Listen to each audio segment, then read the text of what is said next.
আসসালামু আলাইকুম প্রিয় বিনিয়োগকারী ভাই বোনেরা, স্টক মার্কেট রাইটক্লিক ইউটিউব চ্যানেলে আপনাদের স্বাগতম।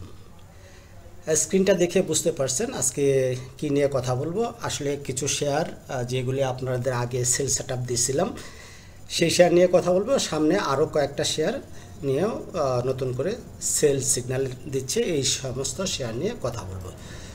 তো শুরু করার আগে বলতে চাই, শেয়ার বাজারে বিনিয়োগ ঝুঁকিপূর্ণ, তাই জেনে বুঝে নিজের ইচ্ছায় বিনিয়োগ করবেন।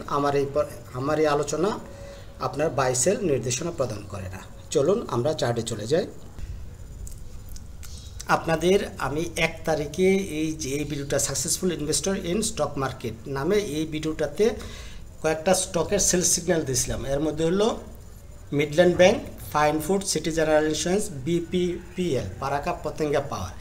এই ভিডিওটা আপনারা দেখবেন, দেখলে এই ভিডিওর শেষের দিকে আপনাদের এই ব্যাপারগুলি বলা আছে। যেমন এই যে এখানে মিডল্যান্ড ব্যাংকের একটা সেল সেটআপ দেওয়া আছে। চলুন চার্টে আপনাদের বাকিগুলির নিয়ে কথা। 1 তারিখের ভিডিওতে আপনাদের মিডল্যান্ড ব্যাংক নিয়ে বলছিলাম, এইটা তার সেল জোন, এইখানে প্রফিট টেক হচ্ছে এবং এইখান থেকে যে বেড়ে এইটা এসে এবং এই যে এই দিকে ভিডিওতে আমি বলছিলাম এখান থেকে শেয়ারটা আবার পরে এই দিকে আসবে। ঠিক আছে, তার মানে এই দিকে আসার জন্য এখন রেডি হয়ে গেছে। এবং গত 1 তারিখের ভিডিওতে মেবি বলছিলাম যে এর নিচে যদি শেয়ার চলে যায় 26 টাকা 20 পয়সার নিচে, তাহলে পুরোপুরি অফলোড করার জন্য। আশা করি আপনারা এই ভিডিও থেকে উপকৃত হয়েছেন। তারপর বিপিপিএল, পারাকা পতেঙ্গা পাওয়ার, এটা নিয়ে বলছিলাম আমরা এই তারিখেই আমরা সেল সিগন্যাল দিচ্ছিলাম। তারপরেও বলছি যে ট্রেলিং স্টপ লস হিসাবে শেয়ারটা এইখানে, তার মানে এই জুনে আপনাদেরকে আস্তে আস্তে প্রফিট টেক করতে বলা হয়েছে। তার মানে এইটাও এখন নিচে আসতেছে। এই শেয়ারটা অবশ্যই এখন শেয়ারটা কারেকশনে আছে, কারেকশন হবে। কি করলো, এইটুক গেল যে এই শেয়ারটা আবার এখানে এসে আবার উঠে আবার এখন শেয়ারটা কিন্তু এই জুনে আসবে শেয়ারটা। তাই এটা থেকেও সতর্ক থাকবেন, বাই সেল নিজের ইচ্ছায় করবেন। সিটি জেনারেল ইন্স্যুরেন্স নিয়ে বলছিলাম ট্রেলিং স্টপ লস এখানে, এবং এই জোনটা হলো তার ডিস্ট্রিবিউশন জোন। হতে পারে নাও হতে পারে, যেমন না হওয়ার পিছনে আরেকটা যুক্তি হলো আমাদের ফাইন ফুড। ঠিক আছে, এই যে এটা এইখান পর্যন্ত আপনারা আস্তে আস্তে প্রফিট টেক করবেন। যদি এখান থেকে ব্রেকআউট দেয় তাহলে তো শেয়ারটা অনেক ভালো করবে, আর যদি ব্রেকআউট দিতে ব্যর্থ হয় তাহলে কিন্তু শেয়ারটা আবার পড়ে যাবে, এবং পড়ে গেলে কিন্তু এই যে ডিমান্ড জোন, এই ডিমান্ড জোনে শেয়ারটা পাবেন। এই ডিমান্ড জোন কত? এই ডিমান্ড জোন হলো 30 টাকা, 30 টাকার আশেপাশে এই ডিমান্ড জোনে আবার আসবে। যেমন ফাইন ফুড নিয়ে আপনাদের বলছিলাম যে এইটা তার ডিস্ট্রিবিউশন জোন বা রিঅ্যাকুমুলেশন জোন, আপনাদের নিশ্চয়ই মনে আছে। তাহলে গতকালকে সে ব্রেকআউট দিচ্ছে, আজকেও ভালো পারফর্ম করছে। আমরা বলছিলাম যে যদি এই যে এইটাকে আমরা এই ক্যান্ডেলটাকে মাদার ক্যান্ডেল ধরছিলাম, মাদার ক্যান্ডেলের প্রাইস ছিল 220 টাকা, 220 টাকার উপরে যদি পারফর্ম করে তাহলে নতুন করে এন্ট্রি নিতে বলছিলাম। অবশ্যই গতকালকে তাহলে আপনারা হয়তো এন্ট্রি নিয়েছেন, আজকে প্রফিটে আছেন, আগামীকালকে এখান থেকে কিছু প্রফিট বুক করবেন। এখন আমি নতুন করে আরও কিছু স্টক নিয়ে কথা বলবো যেগুলি সেল সিগন্যালের মধ্যে পড়ে। যেমন আমাদের আছে ফরেস্ট ফাইন্যান্স, তারপরে সমরিতা লেদার, সোনারগাঁ টেক্সটাইল, এই ব্যাপারগুলি এটি নিয়ে আমরা কথা বলি। চলেন আপনার ফরেস্ট ফাইন্যান্সে আমরা যাই। FARES, ফরেস্ট ফাইন্যান্স, এখানে ড্র করে রাখছি। ঠিক আছে, এই যে ক্যান্ডেল, এই ক্যান্ডেলটাই আমাদেরকে সেল সিগন্যাল দিয়ে দিচ্ছে। তার মানে আমাদের যাদের হোল্ডিংয়ে আছে শেয়ারটা অবশ্যই আপনারা সতর্ক থাকবেন। সতর্ক কি থাকবেন?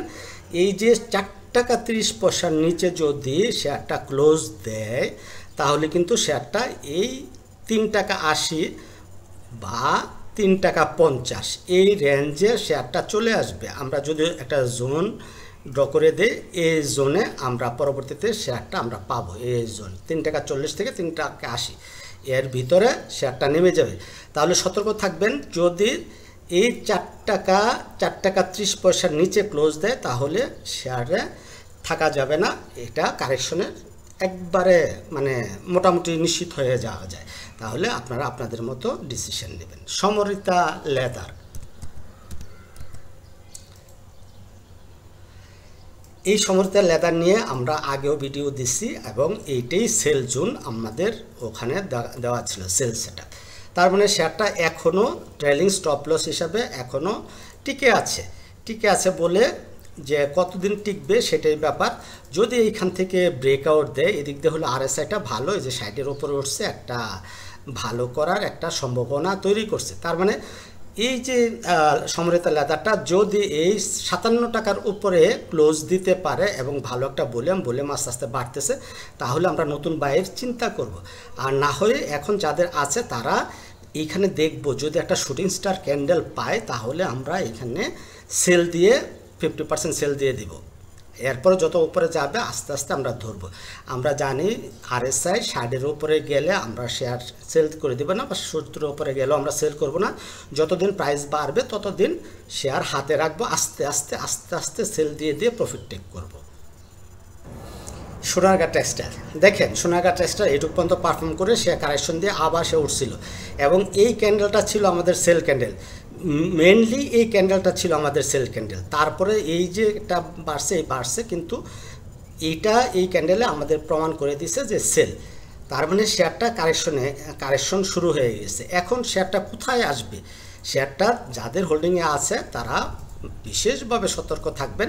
শেয়ারটা মিনিমাম এই 18 টাকা পর্যন্ত আসবে, তারপরে যদি উঠে এই লেভেল পর্যন্ত উঠতে পারে, ফাইনালি শেয়ারটা আরও নিচে যাওয়ার সম্ভাবনা তৈরি করে রাখছে অলরেডি।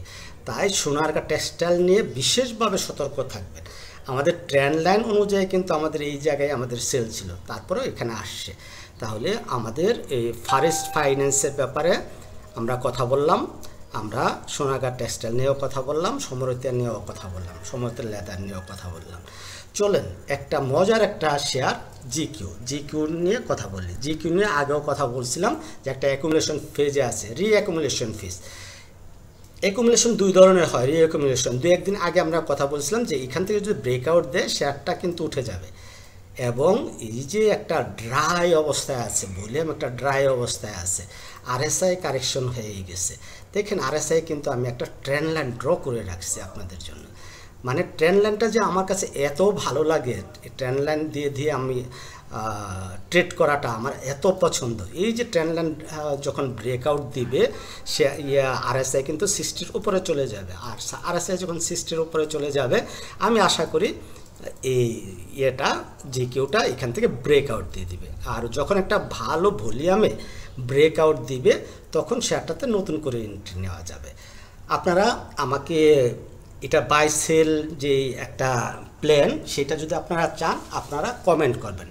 কম করেও যদি আমি 10 থেকে 20টা কমেন্ট পাই, তাহলে আমি জিকিউ নিয়ে একটা ডেডিকেটেড ভিডিও বানাবো, কোথায় কিভাবে বাই করবেন, কিভাবে সেল করবেন, কত ধরনের কী রকম প্রফিট করতে পারবেন, এই ব্যাপার নিয়ে আপনাদের একটা আপডেট ভিডিও আমি দেব।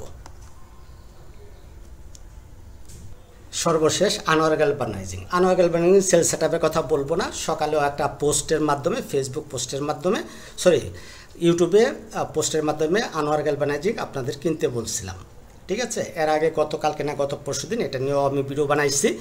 আজকেও এখনও আবার আপনাদের বলি, আনোয়ার গ্যালভানাইজিংটা যদি আপনারা যত কমে পান আপনারা কিনতে থাকেন। আশা করি আনোয়ার গ্যালভানাইজিং থেকে আপনারা প্রফিট করবেন। আপনারা যদি একটু সময় নিতে চান তাহলে আপনারা স্টপ লসটা একটু নিচে ধরবেন। কত 51 টাকা 60 পয়সা, না এটা কত 51 টাকা 60 পয়সা, বা আপনি 51 টাকা 50 পয়সা। এইটা হলো লং টার্মের চিন্তা করে, মানে এর নিচে আসবে বলে মনে হয় না। তাই এই যে 51 টাকা 50 পয়সা স্টপ লস হিসাব ধরে যদি কালকে কমে, পরের দিন কমে, আরও কমে, যতটুকু কমে 52 টাকায় যদি আসে, আপনারা আস্তে আস্তে অল্প অল্প করে কালেকশন করতে থাকেন। আমার মনে হয় শেয়ারটা ইমিডিয়েটলি একটা ব্রেকআউট দিয়ে একটা মানে টান আসবে, এবং তার যে অ্যাকুমুলেশন জোনটা আমি ড্র করে রাখছি, এই অ্যাকুমুলেশন জোনটা যদি সে এই 58 টাকা 59 টাকা পার করতে পারে, তাহলে এক টানে শেয়ারটা এই 72, 73, 75 টাকায় শেয়ারটা চলে যাবে। তাহলে আপনারা একটু সতর্ক থাকেন, এটা নিয়ে একটু কনসাস হন, বাই সেল করেন। আর এখনও যারা আমার ফেসবুক পেজে যুক্ত হন নাই, তারা আপনারা যাবেন কোথায়, এই যে আমার ভিডিও থেকে এইখানে যাবেন, এই স্টক মার্কেট রাইট ক্লিক দিবেন, তারপরে এইরকম একটা পেজ ওপেন হবে, এখানে মোর বাটন আছে, এই মোরে ক্লিক করবেন, করলে এখানে চলে আসবে। এই যে ফেসবুক পেজ, তারপর টেলিগ্রাম গ্রুপ, আমার ফেসবুক প্রোফাইল, এই তিনটাতে আপনারা যুক্ত হবেন। যুক্ত হলে ট্রেড আওয়ারে আমরা এই যে টেলিগ্রাম গ্রুপেও কথা বলতে পারবো, এই যে ফেসবুকের এই মেসেঞ্জার বক্সেও কথা বলতে পারবো। তো ভালো থাকবেন সবাই, আল্লাহ হাফেজ, আসসালামু আলাইকুম।